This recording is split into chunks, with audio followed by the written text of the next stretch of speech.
What if people that hate Islam to this day, what do? They talk about the Prophet's personal life, sallallahu alaihi wasallam. People who hate Islam try to raise questions about the Prophet's character. Muhammad is not a good example to follow. And the example of Muhammad is, as just an exemplar of the faith, doesn't square very well with modern, cosmopolitan, secular, tolerant values. He was a warlord. But this is a type of sickness. You see, they have developed a sickness.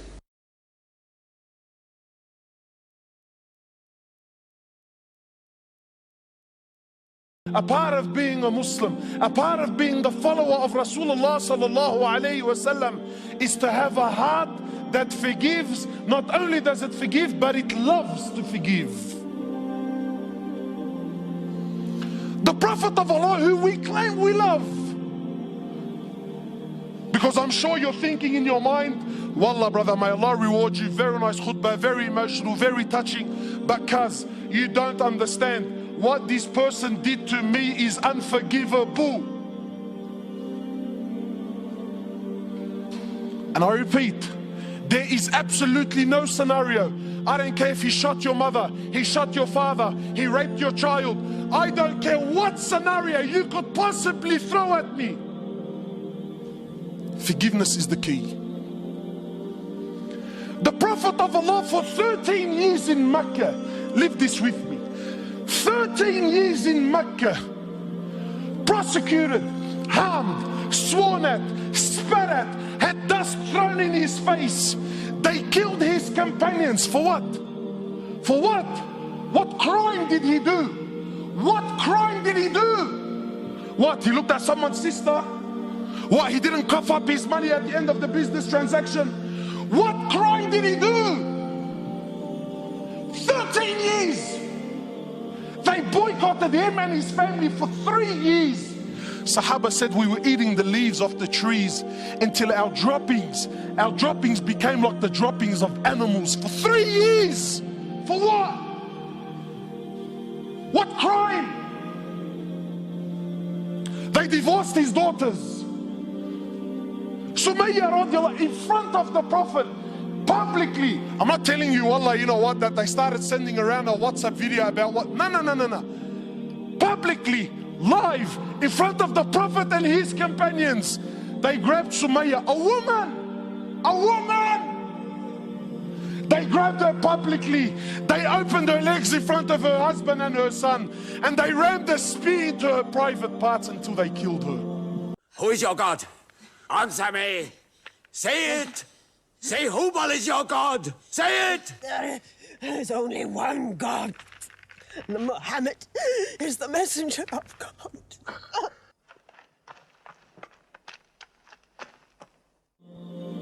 They exiled him from his land, Mecca. Exiled him for 18 months in Medina. 18 months he was crying. Why? Because he was missing the Kaaba so much. They stabbed his pregnant daughter. As a result, she lost her child. 8 or 6, a few months later, she ended up dying in Medina.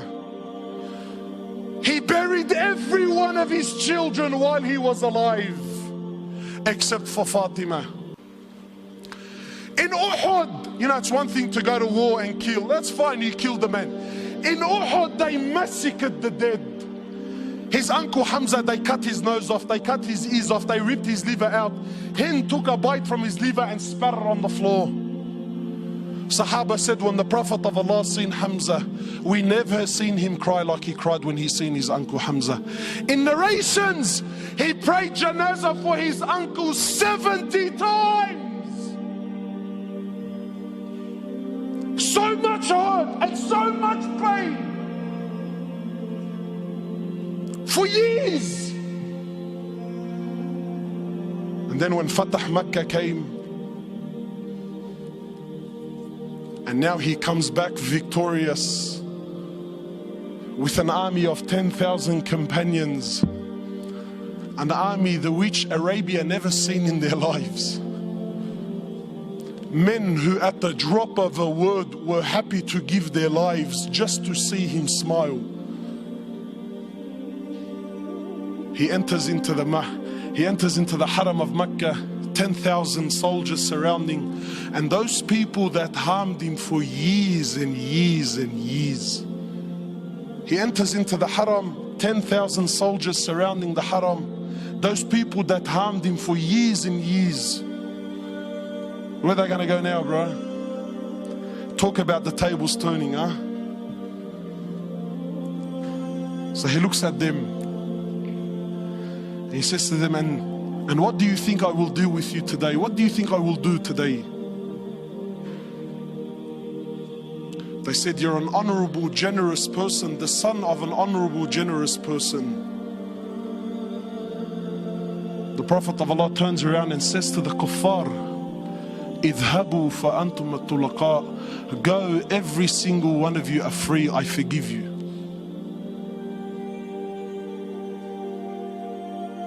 Where's this sunnah in our lives, man?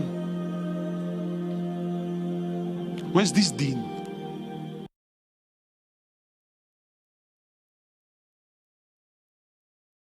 He was a warlord.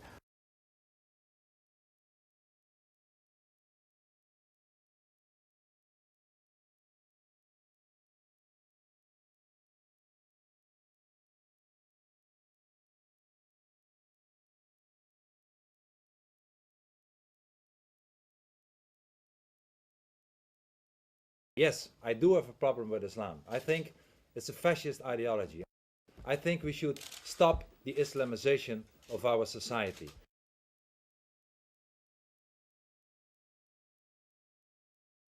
Because I read a book from Martin Lings, The Life of the Prophet, based on the earliest source of Muhammad. And it was written, of course, by a convert. And his way of reasoning, his way of telling, his way of writing appealed to me because it's culturally the same thing. How do I approach a certain topic, etc. And it was the first time that I saw him not so much as a warlord. He was a warlord. Because that's the picture I had in my mind. But I saw him as a father, and I saw him as a friend and a teacher, and so much more. And so, yeah, I saw the person and his character, and I said, well, I can say a lot, but I cannot say that this is not a good man. So his character persuaded me to read more and to want to know more. What surprised you the most while doing your research? The story about Hind. Hind was the wife of one of the enemies, Abu Sufyan, and in a way they gave money to kill Hamza, the favorite uncle of the Prophet. And that was what happened on the battlefield. He got killed. They even paraded with his ears and cut off his nose and horrible stuff. But I haven't finished with you. Death is too small. So the Prophet was deeply sad, of course, of what happened. And years later, he became powerful. He came in power in Mecca. And then there was Hind. And I was reading this book and I thought, okay, now she gets crucified or her head gets cut off or something like that. But he said, well, I cannot look at her right now, but everybody is forgiven. And if you want to stay here and live among the Muslims, it's possible. If you don't want that, you can go. But bloodshedding is over now. And I thought to myself that she was forgiven. If you can forgive someone who kills a relative, especially a favorite uncle of you, even starts parading with parts of his body to show other people that she humiliates you and whatever you stand for, that means you have such a great character. It's very special. It's something you don't see. And that's what he did. Well, I have these arguments for him being a prophet. I see his character. I see the way he treated other people. I see how he treated his enemies. I think he is a prophet. But then I thought to myself, whoa, that's horrible. Because I already accepted this oneness of God. And now I say he is a prophet. If I say there is only one God and Muhammad is his prophet, that's almost shahada. No, I think it's very important that people read books, real books with pages and stuff. I would recommend Muhammad, his life based on the earliest sources of Martin Lings, the book I talked about earlier. It's a green book. I would advise people just to study the Sirat, study the character and the life of the Prophet, because that's what the tradition teaches us as well. His life was the Quran. He was the living Quran in a way. Just study his Sunnah, and I think that is the best way of discovering Islam. What would you like to say as your final comments? I became much more happy after I became Muslim. So I would like to invite everybody to become Muslim, just because it brings peace to your soul and peace to your heart. It is the truth, it resonates with heart and soul. At least look at it from an Islamic perspective, try to read and study the life of the Prophet, try to understand what the Muslims believe, not so much the behavior of Muslims, because there are a lot of Muslims that don't live like Muslims, including myself. I don't always live like a Muslim. I should, we all do, but you should look at the example of all examples, and it was the Prophet. And if you study his life, perhaps you find guidance that leads you to the truth.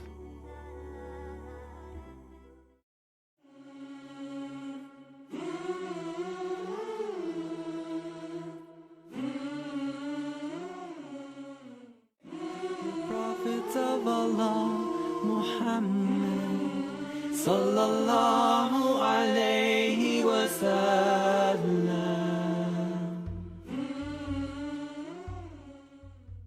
لقد من الله على المؤمنين إذ بعث فيهم رسولا من أنفسهم يتلو عليهم آياته ويزكيهم ويعلمهم الكتاب والحكمة وإن كانوا من قبل لفي ضلال مبين